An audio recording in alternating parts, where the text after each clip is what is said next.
Without further ado, I'm going to pass it on to our speaker. Just keep in mind, guys, use that Q&A function throughout the presentation.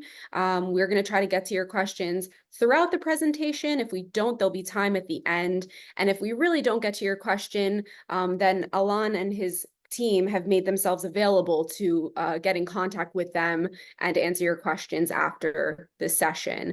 About halfway through, we'll stick an evaluation form into the chat for you guys to take advantage of and fill it out. There'll be some resources upon submission, including contact information. So you'll have some reminders throughout the session. So for now, let's kick it over and thank you guys. Awesome. Thank you so much. Thanks for having us. Thanks, Marielle. Hi, everyone. My name is Alan Gucovschi, and it's a true pleasure to be here with you. Thank you so much for the time. And today we're going to have a really cool session. We're going to talk about communications. And we all know communications is the pillar for happy community living.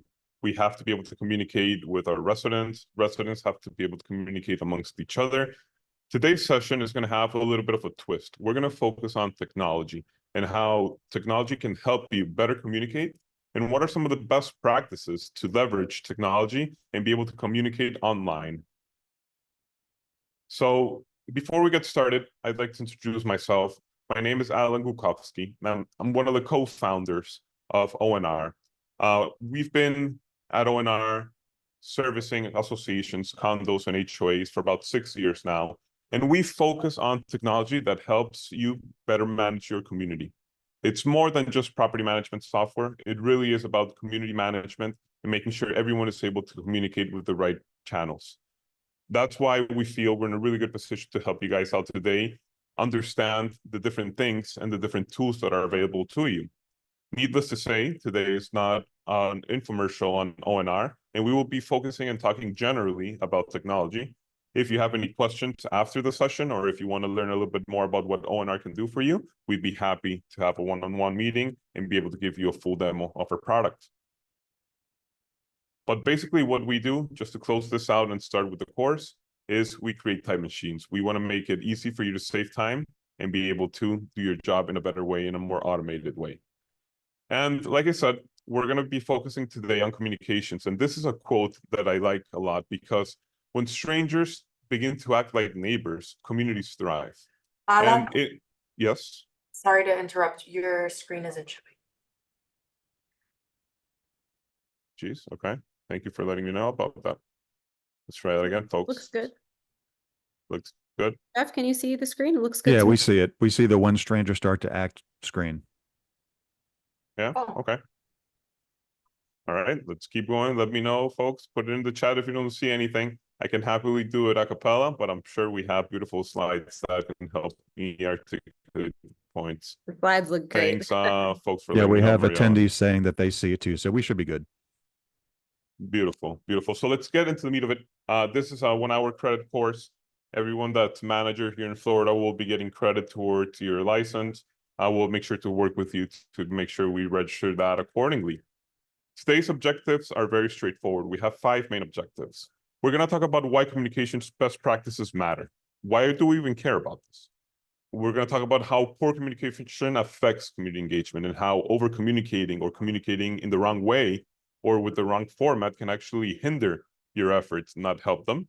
We're going to have 7 steps to effective communications, a very simple checklist that we can follow to make sure that you're communicating online effectively. And then we'll close out the session with a few tips and tricks and tools. And of course, we're going to talk about artificial intelligence today, because that's the biggest advance we've had in terms of communications in the past year and a half or so. So we're not going to go too deep into technology today in terms of artificial intelligence, how it works, but we are going to talk about some of the use cases about how it can help you do your job better, and what are some of the tools that are available for you to be able to incorporate this into your arsenal, okay?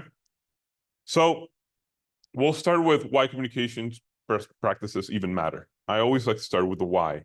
Why do we even care about making sure that we communicate in the best way? Well, a simple way to see it, a graphical way to see it, is what we call the community disengagement vicious loop. And essentially, it all starts at the very top with complex and outdated processes. And realistically speaking, communications, if you make it hard for people to communicate, if you have to, for example, show up to meetings to be able to ask your questions, or the only way that the association lets you know about what's happening is through snail mail, that usually leads to a lack of participation. And when you have a lack of participation, the community becomes polarized because you have a very small subset of residents that are in the know and that are making very important decisions. So usually when communities get polarized, that leads to either unpopular or even worse, no action at all. And that's where we see this communities kind of get stuck and not be able to move forward. And you see some of the dated lobbies and you see some of the preventative maintenance things that had to be done, not done, because the community can't really make any decisions. And any decisions that are made by a handful of people are very unpopular and people have a big pushback and there's a lot of drama, right? And we believe firmly that if you start by streamlining the communications, if you make it easy for people to be able to check in on progress and see what's happening, and you have the right communication channels to get your messages across, then that's going to drive participation. People are going to be involved, people are going to participate, people are going to be constructive, and you're going to have an invested community. And when you have an invested community, that automatically leads to popular outcomes. There's no way around it. If everyone knows why it's important to do this project, then everyone is happy to see this project start, and they're very happy to see it finished. And if they don't, they don't. And that's a big part of this. The one thing I'll mention, kind of looping it back to what Maria was saying at the beginning of the presentation, there's a whole session coming up with Travis. He's talking about some of the changes that happened because of Champlain South and what happened there in Surfside. Well, guess what? My biggest reading is that happened because of lack of communication or the right communication, because all that information was available and things were never done. So it's really, really, really important to make sure that you're able to communicate. And not all the communication channels are created equal. And this is where we're going to start to talk about when and what to use to make sure that you can get across to people. And the way that communication has evolved, at first, it was a lot of in-person meetings. Actually, before COVID, we started doing this before COVID, we had a bunch of meetings that we had to go in person. And that was the only way that we could do business. Snail mail, it's always been around for condos and HOAs in the state of Florida and beyond, sending people yearly notices, sending mail outs. Those are expensive, those are cumbersome, but it's legal and people do it. Telephone is a really powerful communication method, but telephone is very limited because it's a one-to-one communication. You can't call everyone at the same time. And recently, we saw the incorporation of digital communications. And digital communications means SMS, so text messages. Digital communications means notifications, push notifications on apps on people's phones. And the interesting thing here is 33%, a third of Americans spend more time on their mobile device every day. They have more screen time than they spend time with their spouse. So it's a very, very important vehicle to be able to communicate. And a lot of associations are not harnessing the power of digital communications. Case in point, let me show you what some open rates and response rates are nationwide, generally speaking, for these different communication vehicles. So snail mail, for example, it has a decent open rate. You don't want mail piling up in your mailbox, so you take it out, you open it. If it's trash, you throw it out, and if it's important, you keep it. So 42% of that mail gets opened every day. But only 0.5% of the intended responses actually came through in the mail. So how many times have you received one of those letters that says, here, there's a survey, flip the paper, fill it out, and mail it back? No one does that. It's super inconvenient. It feels so cumbersome and it feels so dated. And we're asking more often than not for our residents to be able to engage with the community through this method. You want to mail in your paper ballot for online voting? Sure. Sign this and send it back. You want to sign some type of consent? Sure, you have to swing by and sign something or send it via mail. And that's extremely cumbersome. Email used to be one of the most powerful communication methods. At first, when email came out, some of you folks have been around working. At first, you would jump when you got an email. It was so exciting. Nowadays, we get hundreds, if not thousands of emails a day. And actually, I'll probably finish today's presentation and I'll have a few hundred emails that I need to go back and look at because people are emailing me all the time. But not only people, I get things from Target, I get things from Amazon, I get things from Best Buy, I get things from Harley Davidson, I get things from all types of companies. So open rate on email has really decreased over the last few years, only to about 18%, less than snail mail. And the response rate is not great either. I mean, 2%. Yeah, email something back, put reply, email back. Some people do it, some people don't. Usually you say, you know what, I'll get to this later, and then you never do. But then you have mobile. And mobile is the holy grail of communication channels because mobile has a 98% open rate. 98% of the text messages and the push notifications that get sent out are open. Not only that, but they actually get a 45% response rate. If so, text back 1 if you agree, text 2 if you disagree, text okay if you agree, text back your information to us. That's a really, really powerful communication. So associations have to be smart about what communication channel to use for each type of communication. You don't want to over abuse mobile and send everything in text and email when things are not as important. But if you have an important message that needs to go through, if the elevator is down, if there's a hazard in the association, if the main gate is going to be closed for work, a text message would probably be a lot more handy than just sending an email, let alone a letter letting people know things are going to happen. So I'll take a quick checkpoint there. Not sure if anyone has any questions. Like we told you at the beginning, please feel free to put them in the Q&A, and we're going to try to get to them as soon as possible. Okay. Right on. So let's get into 7 steps to effective communication and what that means. Well, I want to introduce to you a framework. It's an accepted framework for digital communication, and it's called Netiquette. Okay. And it's like etiquette, but for the net, Netiquette. And the reason why this is so important, the reason why Netiquette has to be followed is because everything you write down and you send to someone via email or you post on social media or you send someone via text is a permanent communication. It's going to be there forever. So you want to make sure that you avoid offensive communications because you want to protect your reputation. How many times do we look at social media posts or things that we wrote, a few years ago and we cringe because maybe we don't share that same position, or because maybe we're not in the heat of the moment, or maybe we have a different perspective, or we have a different way of communicating. So Netiquette is really important. Not only are you portraying yourself in the moment, but you're actually portraying yourself arguably forever.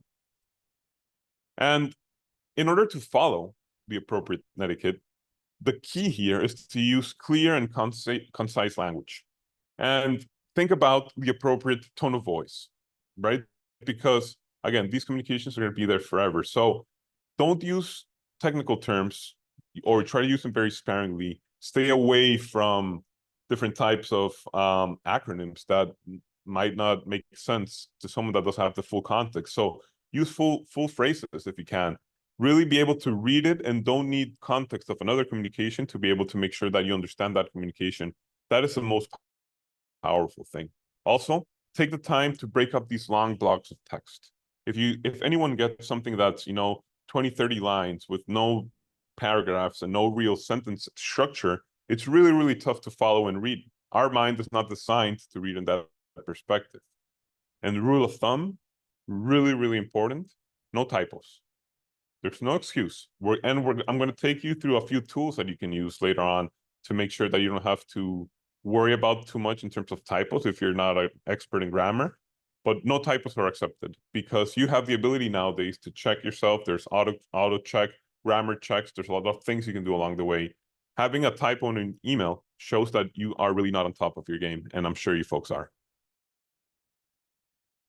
You have to convey the right tone, like I mentioned in the last slide. So when we're speaking, even today, I'm on camera and you're seeing my hands, you're seeing my face, I'm smiling, I'm frowning. there's a lot of nonverbal cues that you're getting from me when you're hearing me present. And my tone of voice is really important because if I get really angry, you'll know I'm really angry. And if I'm really relaxed, you'll know I'm really relaxed. But there's a lot of help you're getting to get to that conclusion because of my nonverbal cues. And you're not going to have that when you're writing an email or you're writing a text. So humor can be very easily misrepresented, very easily in online communication. So you have to really think about humor and try to stay away from sarcasm and irony. That would be my biggest advice because they don't translate well into text. No sarcasm, no irony, straight to the point. Send the email with what it has to say, with your true position. If you want to make a joke, call someone later and tell them, listen, what I really meant to say was whatever. But just you make sure you're not using any sarcasm or any irony. It could really come and have a whiplash at the end. Try to provide a thorough response. So you have to have concise language, and we want to make sure communication is easy to understand. But at the same time, make sure you provide a thorough response. If I send you an email, and that email has 3 questions, and all I get back is the answer for 1 question, then in my mind, you didn't really read my email. Now, the reality might be you have the answer to one of my questions and you have to do a little bit more due diligence and find out about the other 2, and that's fine too. But at least address them. And anticipate you're going to be following up with the other questions. So, hi, Alan, I received your communication. Thanks for sending this over. The answer to question 1 is this. For question 2 and question 3, although I don't have the information readily available, I'll make sure to follow up by X date. That is a complete email. Anything less, anything short of that gives the impression you didn't read the whole thing. So naturally, what I'm going to do is I'm going to follow up again and say, hey, thanks for the response. Did you get my other 2 emails? And this back and forth, it's what's draining. And good communication happens when it's sparingly because things get answered completely. So if you're not certain about something, if you have a question, make sure you reply back with that. Hey, Alan, here's the answer to question 1. I don't really understand question 2 and question 3. Can you please provide a little bit more context? That is good enough as well. So just make sure you provide thorough responses. It'll go a long way. It'll take you a little bit longer to write those emails, but it will save you the back and forth that is really draining and make sure that you optimize your time. Step number 5 out of 7, you have to build a favorable persona. So like I said, if you focus on clear and concise languages and you keep it professional, and more importantly, you show appreciation and goodwill and rapport, and you're not the cranky person that's always answering negatively and very shortly and cutthroat, then you can build a favorable persona. And that's what we all want. There's a lot of people that you folks think or you feel you have a relationship with that you don't really know. And you have a positive relationship with. It might be an athlete, it might be a singer, it might be some type of personality that you follow on social media. Maybe it's an artist where you read their blogs or you read their books and you feel you have a connection with them because these people developed a positive online persona with you. And you can do the same with your community. People might see you every day. People might not engage with you every day in the elevator because you're not seeing everyone. Maybe the folks don't even live here. Maybe they just spend time here or they're investors. But the fact that they already recognize you and they correlate you with positive communication, it'll go a long way in helping you grow professionally and making sure that you're able to engage with your community. And more importantly, when you need to have something sent across, an important message, it'll be readily available and read and taken by them. Let's talk a little bit about a very important piece that people often neglect, which is subject lines. Subject lines for emails specifically are arguably the most important part of the email because the subject line is where you need to instill a sense of urgency or fear or increase engagement levels. Depending on what you put on the subject line, people could either open your email or not. And think about it when you have it in your email and you have your cell phone and you're looking at it, when you get an email, what you see is a subject line and a preview of the first 1 or 2 sentences, depending how big your font is on your phone. So subject lines are very important. And more often than not, I see people not really taking advantage of them. So if it's important, caps. If it's really important, exclamation.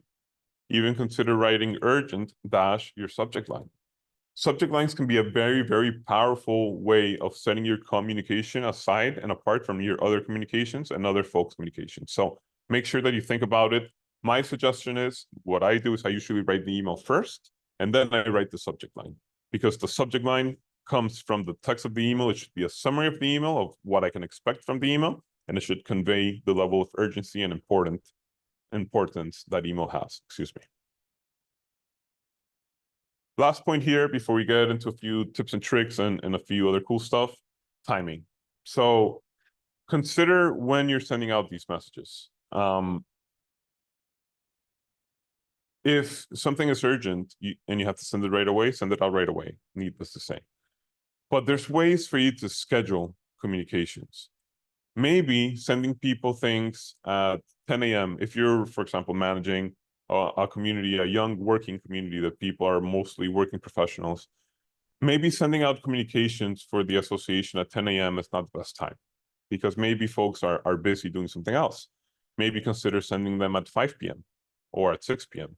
You could pre-schedule those emails and those communications to go out at those times. It doesn't mean that you have to actually sit down and write them down at 6 p.m. And I'll talk about some of the tools you can use later to do that. But consider the timing. If you're managing a retirement community, maybe 10 a.m. is perfect. You actually gave your residents a very important thing to cover for the day. So again, timing is important. The day of the week is important. Sending something Saturday night, if it's not an emergency, might send out a message, the wrong message that you don't necessarily want to portray in terms of when the association is readily available to engage and when important things are covered. So again, timing is really, really important. And if you have any questions around what the best time is to communicate with your residents, my suggestion is you ask your residents. And you do that through surveys, and you do that through getting feedback from your residents, which we'll discuss tools to do that in a little bit.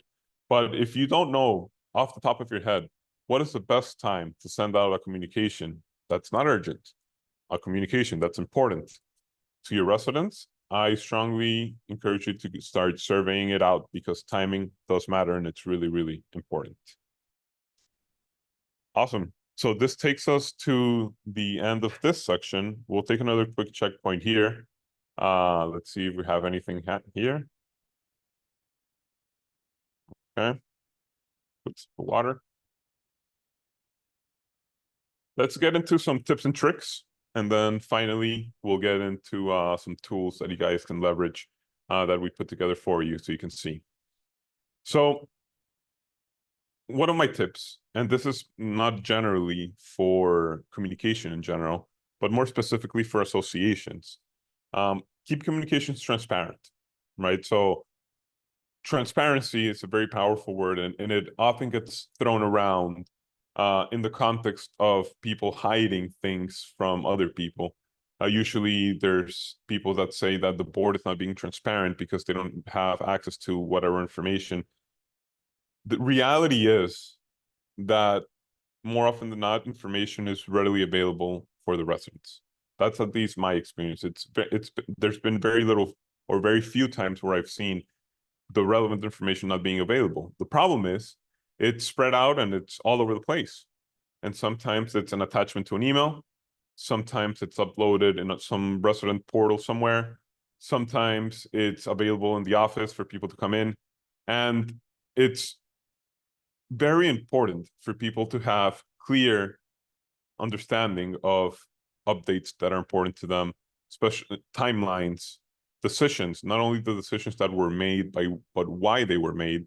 So find a way to be transparent. And again, transparency is not sending out as much information as possible in 100 different methods. It's making sure that people are consuming the information that you're sending and you're using the right ones. That's even more important than the actual information you're sending, is how you're sending it and what methods you're using and when. I mentioned this a few minutes ago. Encourage feedback and participation. So you have to create a space, an online space, for residents and owners to voice their opinions, to voice their concerns. If you don't, then you're going to have a rogue Facebook group, or you're going to have a rogue WhatsApp group where everything is taken out of context and only makes things worse. You have to be able to utilize feedback mechanisms like surveys, like ratings and reviews to gather information and show that you're making decisions that are data-driven and they're not perception-driven. And there's a lot of tools out there to be able to collect this type of data. But more importantly, you have to give people an outlet. If not, they're going to build their own outlet. And I've seen things get worse. If you don't have a place for people to come in and ask questions or raise concerns or even complain and have the right complaint box for people to be able to submit a complaint and for management to follow up and make sure it doesn't happen again, then you're going to get a lot more work and a lot more noise through these other rogue channels. So my suggestion is, don't be afraid of the engagement. Make sure that you have a place where people can come in. Make sure that that place you have controls and there's a framework where people understand that there's very little tolerance for people offending other people, and making sure that we have the right protections and guardrails. But nonetheless, you have to give folks an outlet. And if not, it's only going to come back and haunt you later. You have to be able to stay organized. And there's different tools for different things. You should not have a WhatsApp group that is open where people are submitting service requests, opening up tickets, sharing with their neighbors, and then all of a sudden you go to work and you come back 1 hour later and there's 300 messages and you missed everything. There has to be a centralized tool for everything. There's a tool for communications. There's a tool to submit service requests and work orders. And there's a tool for people to be able to engage. And there's a document repository for people to be able to come in and consume documents. And hopefully there's a calendar as well where people can see important dates for the association. And even more hopefully, this is all one tool. And residents don't have to scramble and find different tools to do different things. And that's something that's really important that you should consider, is finding a partner that can help you with a lot of these things. My last tip here is personalized communications. So, hi neighbor, or hi owner, doesn't feel right. I'm not going to read the whole thing that's after because it doesn't even have my name. What about a hi Alan? Right? Having the right tone, having the right personalization for important communications are important. Now, if it's just a ballot, if it's a notification that the gate's going to be down, fine. That doesn't need to be personalized. But if you're asking me to join a committee, if you are trying to get my opinion on something that's important, consider having some type of personalized communication that has the association branding and hopefully has my information along with it, so it's real. I can't just get a reminder that says your payment is past due. What does that mean? Alan, your payment for your apartment 703 is past due in the amount of blah, blah, blah. Okay, that's a real communication for me. I'm going to make sure to act on it. That'll increase my probability to do so. So those are some of the tips and tricks, again, specific to property management and in your associations, but I think those apply across, right? So if you have any other type of communication tips and tricks or any questions, feel free to put them in the Q&A. So we do have a couple questions. I'm not sure if you can see the Q&A, but we have a question. Hello, snail mail, emails are legal. Are SMS and text, though very convenient, legal? Thank you very much. That's a good question. So let me just preface this by saying I am not a lawyer. So anytime someone asks me if it's legal or not, I have to be very careful. That said, we are not saying that you need to replace email and snail mail. Let me just be very clear. Some communications, legal communications, can continue to go through those channels, but not all communications need to be legally compliant. So elevators down, for example, or there's a tree blocking the entrance. There's no need to have a certified mail notice for that. All you need is to send someone a text to let them know so they're not blasting your phone, right? So that's what I want to make sure that we understand. This is more than just my yearly notice of the meeting type of communication. Those should try to be done on email as well, don't get me wrong. But this is about everything else. It's about engaging with the community on a daily basis. Before we move on to the next question, I just want to make sure you guys are able to access the evaluation form, which Jeff just so kindly put into the chat. So there's a link. You can click on that link. Please go ahead and fill out that evaluation form. You're going to have some opportunities to select to be contacted by whether it's ONR or some of our other sponsors. If you guys have needs, different situations that are going on, whether it's in your community or in a client's community, we have all kinds of amazing service providers. So you'll have an opportunity to be in touch with them by way of that evaluation form. And then once you submit the evaluation form, that submissions page will also have some great resources, including contact information for our speaker, who, if you do need a copy of the slides, please get in touch directly. So I'd also just mention that this webinar will be available. Yep, there's the copy of the evaluation form, just for you guys to Mariel, I'm know. going to do one. I know we're Go talking for it, about Jeff. polite communications, but I'm interrupting you. I We just know want each to other mention too that well for that. Go for it, Jeff. if you don't see the chat currently, please hit the chat button at the bottom. And then in about 2 or 3 minutes from now, I'll place the evaluation link into the chat once again, because if you hit the chat button now and didn't have it before, you're not going to see the link in there. So hit the chat button now so it shows up. If you don't see it, I'll place the link in there in a moment. And the link takes you here, just like Marielle explained, and you can request contact from ONR right up here at the top, as well as some of the other sponsors and providers down here at the bottom. And then what Marielle explained a moment ago as well, ONR has some wonderful, we had some comments in the Q&A, they want to know how it works. So ONR has some demos right here in the post evaluation confirmation submission screen. So after you submit the evaluation, this is what shows up. You have some awesome links here for ONR, the demos, a demo request to do it live, because maybe you want to be talked through it, which I highly recommend.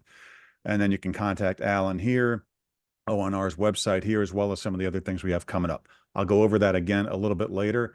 I know Alan has some appointments to get to later, so I want to kick it back to the team right now. Well, and we have another it seems like maybe a few more questions that came in. Awesome. So Ask away. yes, we actually have somebody here. I have ONR that we use for our association elections. Fantastic. Can we do Great. surveys with your platform? And how do I go about getting a survey or vote to approve, for example, a common area modification? Great. So thank you for asking that.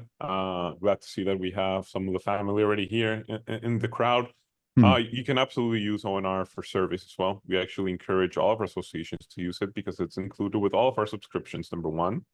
And number two is when you are ready to vote, for example, for something that's important, legally binding, so election or whatever it may be, the fact that people are already doing surveys, they already know their way around the platform. So it's a very great way to train people for when game time is really happening and important things need to happen to be able to do so. So thanks for that question. That was really neat. Awesome. Anything else we should be addressing, Yeah. Marielle? Yeah, absolutely. So let's see. This one says, if an owner requests that their email not be on the website, does that mean that they should have opted out of electronic communication? Should I not be sending any email when they request to be removed? Yeah, so again, a little bit of a legal flavor there, right? So we want to make sure that we thread this very carefully. What I can tell you is that we've seen folks that are a little bit apprehensive to share their email information. It baffles me why, in all transparency, because email it's like I don't want to share my physical address with my association. It's weird, but listen, I understand. Consider text message. Maybe this person rather get text messages rather than email. You might not be able to use it for the official notice for the yearly meeting, but at least they'll know that the gatehouse or the elevator is down, and they'll be able to get their text message. So it's another avenue to consider.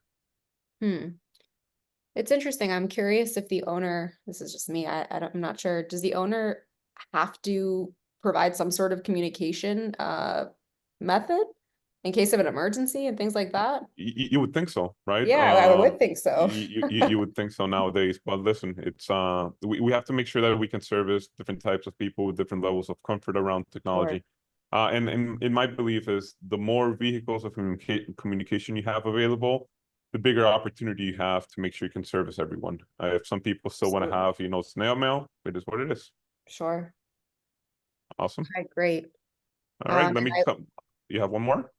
No, just want to let you know we have a question about the slides after the presentation. Donna, I'm Right. not sure if you heard, but you will get contact information, and just contact Alan directly, please, if you want Yes. to get the slides. If you want to just simply watch the recording of the session, you can visit acebytsk.com under our resources section. We'll have all our webinars there from the whole summer. And within the next couple of days, this recording should be up there as well. So just another reminder for you guys. And Yeah. and last thing, I'll no problem, Donna. I'll just let you guys know, sometimes when we have so many people trying to use the evaluation form at once, sometimes the link is slow or it's not pressing submit for you. Just give it a few minutes and try again. So no worries, it will eventually go through, but there's 200 of you guys on with us today. So just give it a few minutes and try again if for some reason it's not working for you. All right. Yeah, that's what Alan has in common with Taylor Swift. When those tickets go on sale, everybody's trying to do it at one Exactly. time. We're breaking the internet here. That's There you amazing. go. Yeah. So no, that's great. And one more thing, if you want to swing by our office, we're in Miami, we can have some coffee. I'd be happy to do an in-person presentation as well. So yes, definitely get in touch with us if you have more Cool. information that you want to find out. Let me go and spend a few minutes, and I'll be very brief, I promise, on some tools that are available, because I mentioned to you that artificial intelligence has really changed the way that we can leverage technology in the last year or so. And we're not going to geek out and go into artificial intelligence, what that is. I'd be happy to have that conversation if anyone wants to have it. But the reality is that a lot of the tools that we had available to us the last few years that were maybe not the most exciting, have totally been revamped. So, those chatbots, for example, that were available years ago, that were, you could tell within 2 seconds, within 2 questions of engaging with them, you were speaking to a robot, and were really limited and could only provide very simple responses and do very simple tasks. Those are a thing of the past. Make sure you look at chatbots nowadays that are AI powered. And these folks should be your assistants. They should be people should be asking them questions, and they should be receiving a lot of relevant responses. And in order to do that, you have to make sure you provide these tools with the right context to be able to answer these questions. Nowadays, there's tools that are available that can help you do this. Here's a few examples. Sundesk, Intercom, Drift. These are general tools. These are not industry-specific tools. There's others that are available, wink, wink, that are industry-specific that can help you with this. So make sure that you have one of these. If you don't have one, you're really missing out on a lot. When I was talking about Netiquette, I mentioned grammar and I mentioned spelling, and I alluded to tools out there that can help you folks out. So right now, there's a lot of free tools that are available to you that can help you make sure that you have flawless grammar, but not only that, that can actually help you build content, not only fix what you already wrote and spend an hour doing, but really help you build it. So if you haven't checked out Jasper, Writesonic, if you haven't checked out ChatGPT, it's the most relevant and common one. It's making the most waves. You should go to openai.com, log in, or even create an account, or even don't. Just start using it, and you'll see the difference. You'll see how easy it is to write like a pro nowadays and have consistent messaging, have the right tone, sound really professional, but more importantly, not miss out on the time that you spend writing these things. Let me give you some context. This presentation that you're seeing today, it was actually built by myself in ChatGPT. All the content that you're seeing here, not the slides, those were built by us, but the content itself was all built by ChatGPT. It took me about 35 minutes to put together this content. 6 months ago, maybe a year ago, without this tool, it would have taken me 3 to 4 hours. The result would have been very similar. But the time and effort I have to spend building out these presentations has been drastically cut, which allows me to do more presentations and allows you to better communicate as well. So make sure you're leveraging these tools. Go to OpenAI and start using ChatGPT for free. You have to have tools that help you with automated email and text. So forget about having just a platform that comes in and you can just send and on call. That's important as well. But pre-scheduled communications is more important than being able to send them out easily. letting people know that the elevator is going to be down August 13th, letting people know that there's an election coming on December 23, or letting people know that tomorrow is Mr. and Mrs. Smith's anniversary. All these things can be pre-created, and all these notifications should be sent out. And the tools that you're using for property management should have automatic notifications, both email and text, when things are either past due, payments are past due, when a reservation is confirmed, when a new visitor comes in, when a package is checked in. All these things should generate automatic emails and text to let your community know, because if not, you're spending a lot more time telling people what you're going to do, doing it, and then actually telling people what you did. And that's not the best use of your time.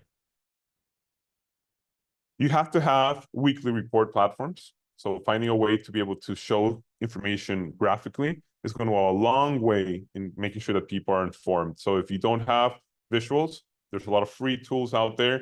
Make sure you're graphically showing this information to your residents, because if your weekly reports are just bullet points in an email, then you're either doing too much work, and the sad part is you're probably not even getting through to a lot of the folks that have one of those unread emails and just will add it to the queue.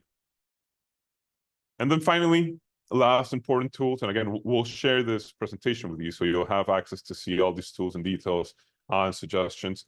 Make sure you have some type of emergency communication system that has and can leverage multiple communication methods. So make sure it sends out an email, a text, a push notification, because this is going to go a long way when communication is really important. Here in Florida, we have a lot of natural disasters, a lot of things happening, God forbid. Make sure you have the right communication channels to be able to engage with your folks. There's different systems out there. Just make sure you have an emergency plan in some way you can communicate, especially be able to communicate with folks when you're not in the office and you're not on property or on site. That should be really important when there's especially some type of emergency. All right. So this brings us to the end of our presentation. We do have some Q&As, but I can answer a few of them, but I'd be happy to take some from the chat as well. So yeah, we have a couple great questions. And I just want to say thank you so much. Was it last week or the week before? I think it was the week before, we had a presentation on AI and people were really interested. And so I think this maybe helps layer some of what's possible with AI. And so I really encourage you guys to connect with Alan and his team to talk through some of this stuff, because I know it's very new for a lot of you who are listening. This stuff is new, and it's new in general for industries, across it is. but It's brand new for everyone.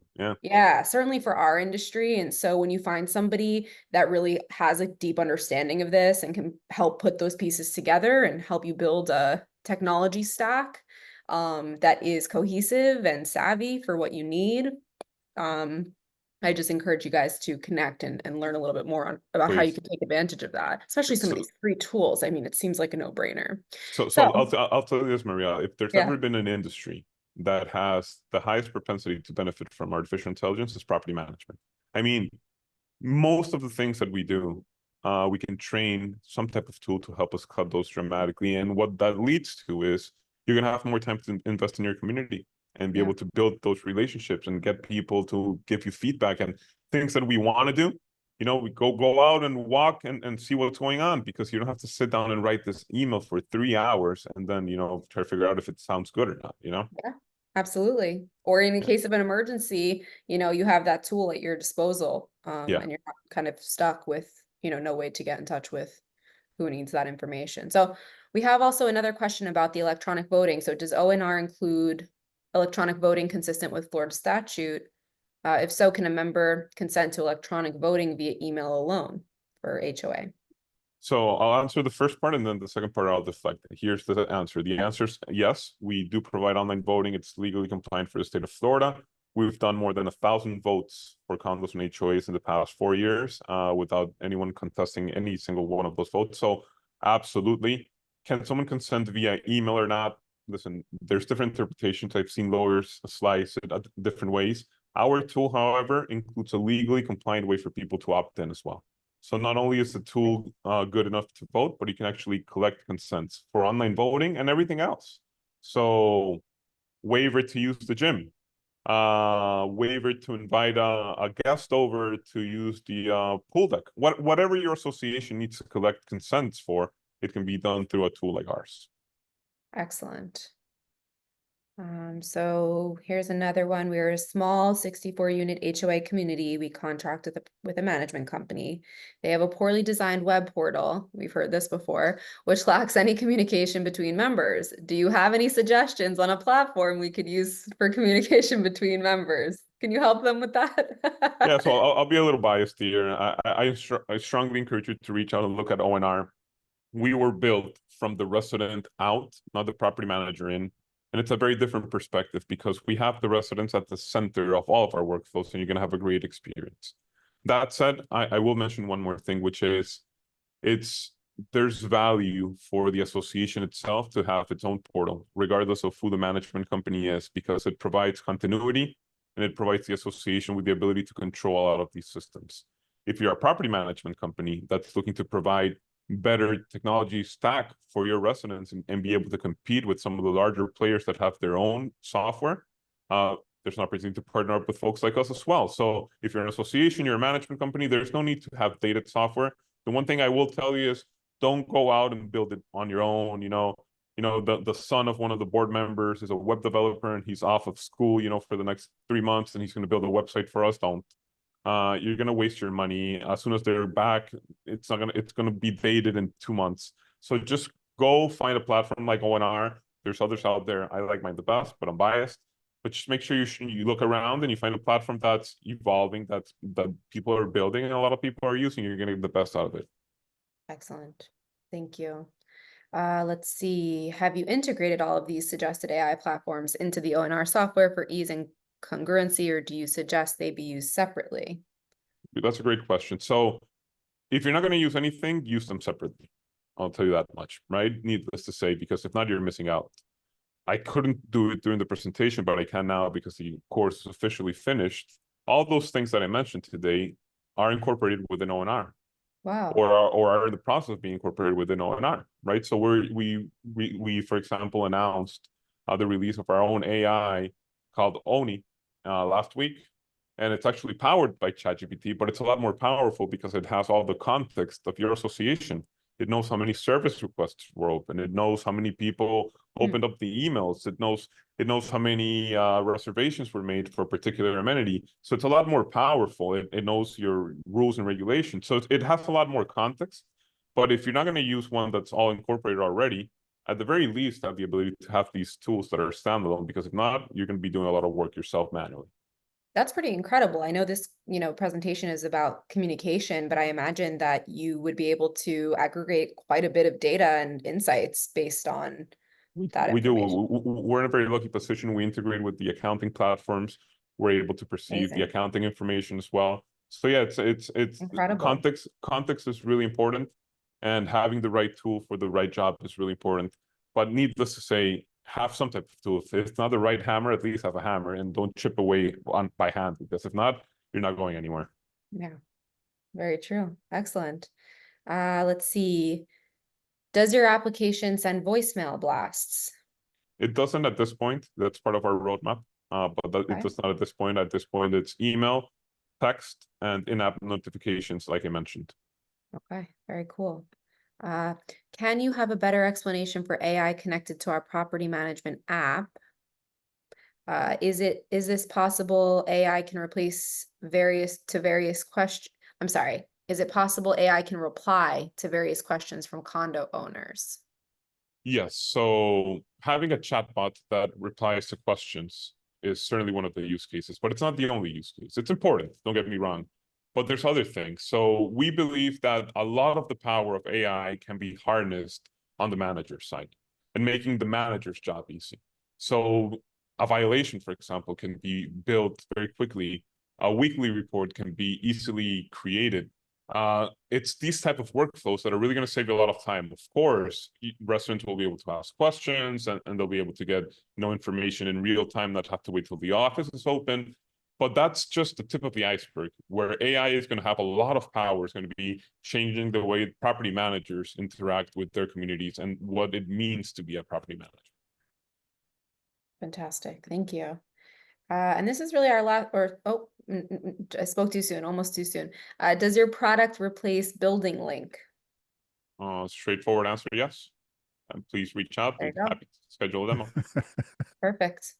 And maybe this is the last question, unless you guys beat me to it. But does your application meet the new website demands for condominiums over 25 units? Awesome. So let me answer that again. Not a lawyer, but we've been tracking this very closely. Up until very recently, if you were a condo with over 150 units, you had to have a website with a document repository for people to come in and consume those documents on demand. That regulation, that rule was recently lowered to 25. Not 150, but 25, which is a lot more encompassing, right? It opens it up to a lot more communities.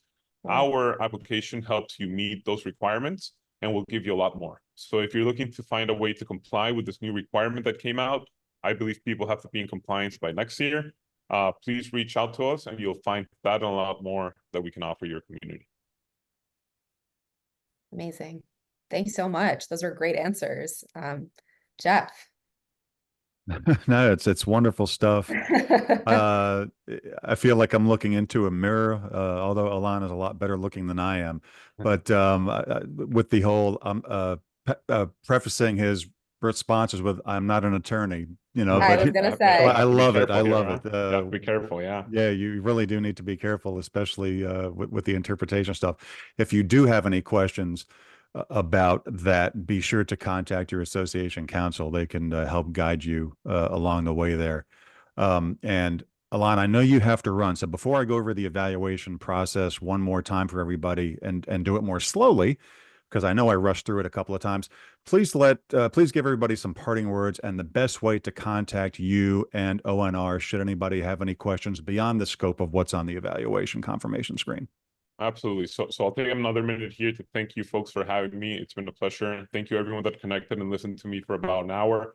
I hope I didn't bore you to death. We try to keep it dynamic. The best way to contact me is via email. So my email is readily available there, alan@onrapp.com, sales@onrapp.com if you have more sales related questions. If not, I'd be happy to route it your way as well. And give us the opportunity to showcase our software for your association. If you have, the slight disinclination to understand a little bit more about communications or AI or how things can really come in and help you guys out, please give us a chance. If I can't help you with my software, I'll set you up with this free tool so you guys are running with artificial intelligence and you can take it from there. So it's been a true pleasure to be here. Thank you so much for the opportunity, and I look forward to the next one.